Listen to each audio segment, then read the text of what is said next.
Assalamualaikum warahmatullahi wabarakatuh. Perkenalkan, nama saya Nafira Ainul Nifiat. Saya dari kelas manajemen G. Di sini saya beserta kelompok saya akan menjelaskan tentang mata kuliah manajemen pemasaran.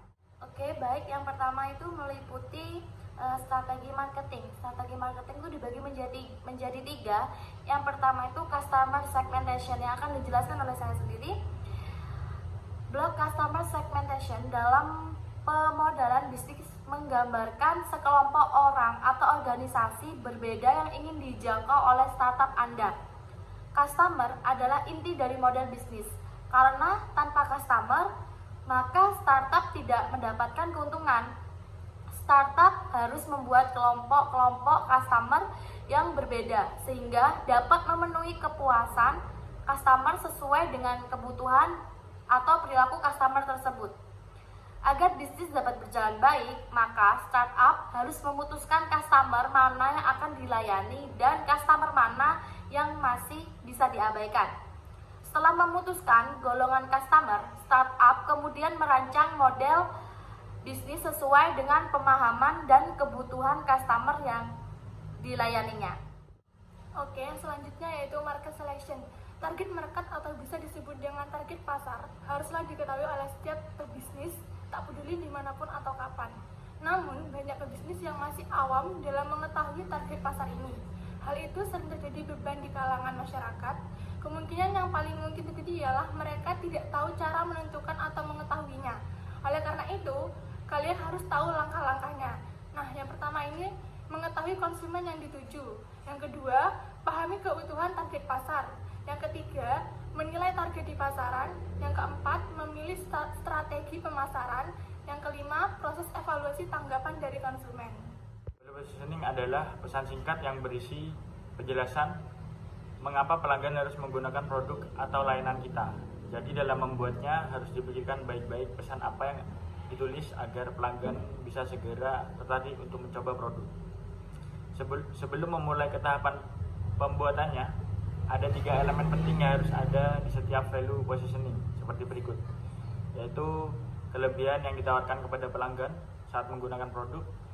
Kedua, manfaat apa yang diperoleh pelanggan setelah menggunakan produk tersebut. Yang ketiga, alasan mengapa pelanggan harus memilih produk tersebut dan apa yang membedakan dari pesaing lainnya.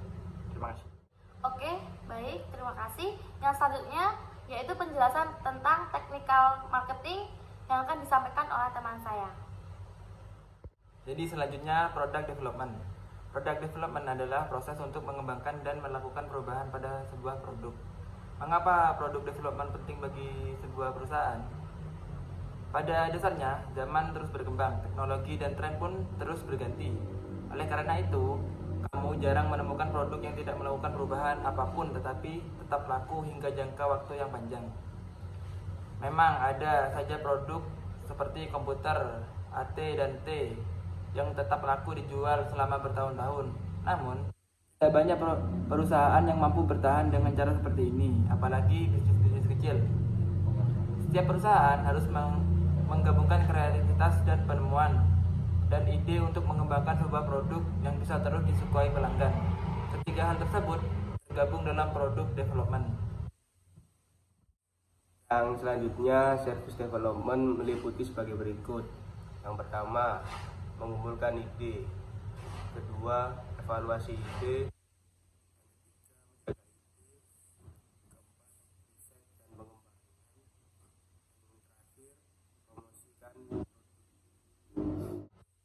Baik, yang selanjutnya ada pricing. Pricing atau harga merupakan elemen bauran pemasaran yang dapat menghasilkan pendapatan melalui penjualan. Oleh karena itu, perusahaan harus dapat menetapkan harga produknya dengan baik dan tepat sehingga konsumen tertarik dan mau membeli produk yang ditawarkan agar perusahaan mendapatkan keuntungan. Harga dapat mempengaruhi persepsi pembeli, arus keuangan, dan dalam menentukan posisi merek. Karena hal tersebut, harga menjadi suatu ukuran atau standar mengenai produk sehingga pembeli mengalami kesulitan dalam mengkritis produk yang kompleks. Yang selanjutnya yaitu sources marketing.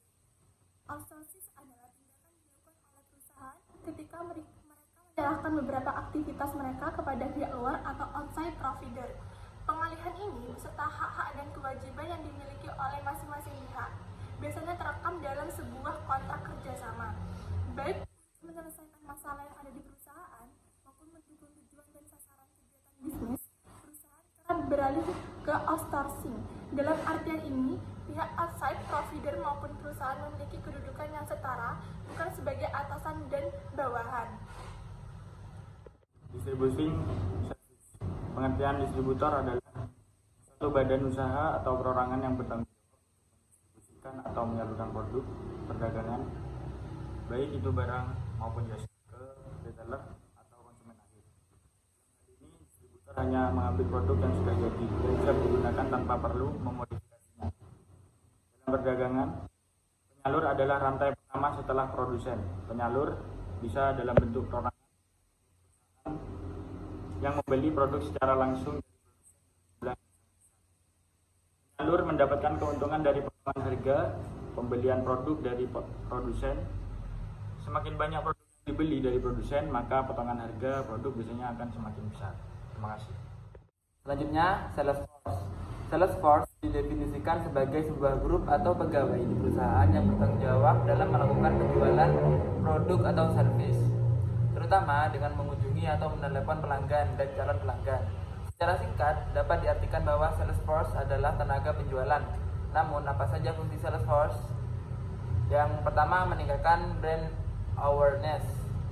Yang kedua, menambah loyalitas pelanggan. Dan yang ketiga, meningkatkan pendapatan.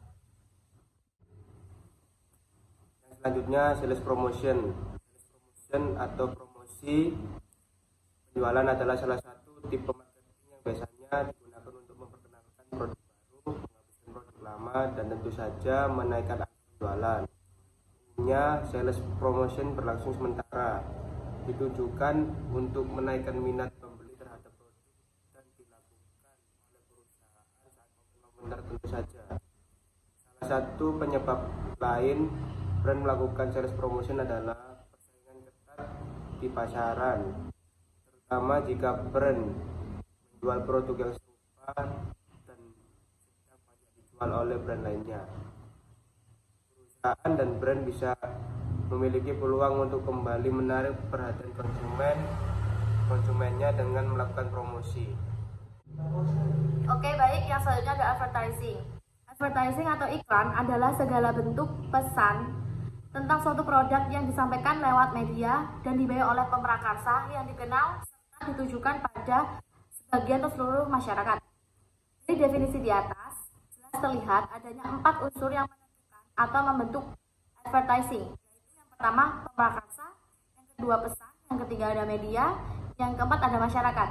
Dengan demikian jelas bahwa iklan atau advertising merupakan suatu komunikasi yang melibatkan produsen sebagai komunikator, fisik iklan itu sendiri sebagai unsur pesan, media sebagai saluran, khalayak sebagai publik yang ditujunya.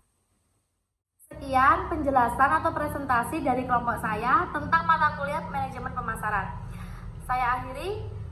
Wabillahi taufiq wal hidayah. Wassalamualaikum warahmatullahi wabarakatuh.